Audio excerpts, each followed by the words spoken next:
మిత్రులకి నమస్కారం. నేను మీ విపిఆర్. ఒక స్కూల్లో రాజు అనే విద్యార్థి ఉండేవాడు. తను చివరి బెంచ్లో కూర్చునేవాడు. కొంత స్లోగా చదవడంతో మార్కులు కూడా ఎక్కువ వస్తాయి అని చెప్పేసి టీచర్స్ కూడా ఎక్కువ తన మీద ఆశలు పెట్టుకోలేదు. అయితే రాజుకున్నటువంటి మంచి అలవాటు ఏంటంటే ఇంటికి వెళ్ళాక తనకు అర్థం కాని ఏదైతే పాఠాలు ఉంటాయో వాటిని మళ్ళీ మళ్ళీ చదివేవాడు. అయితే స్నేహితులందరూ ఆడుకుంటుంటే రాజు మాత్రం తన యొక్క లక్ష్యాన్ని గుర్తు చేసుకుంటూ నిరంతరం చదువుతూ ఉండేవాడు. కాబట్టి మెల్లిగా చదివినా పర్లేదు, కానీ నా యొక్క లక్ష్యాన్ని నేను చేరుకోవాలని చెప్పేసి ఎప్పుడూ ఇంటి దగ్గర చదువుతూ ఉండేవాడు.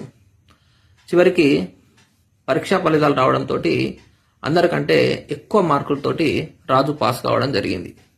కాబట్టి చివరి బెంచి చివరి స్థానం కాదు,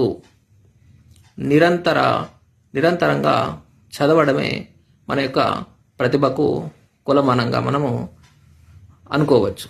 కాబట్టి స్లోగా చదివినంత మాత్రాన వాళ్ళకు ప్రతిభ లేదని కాదు. జై హింద్.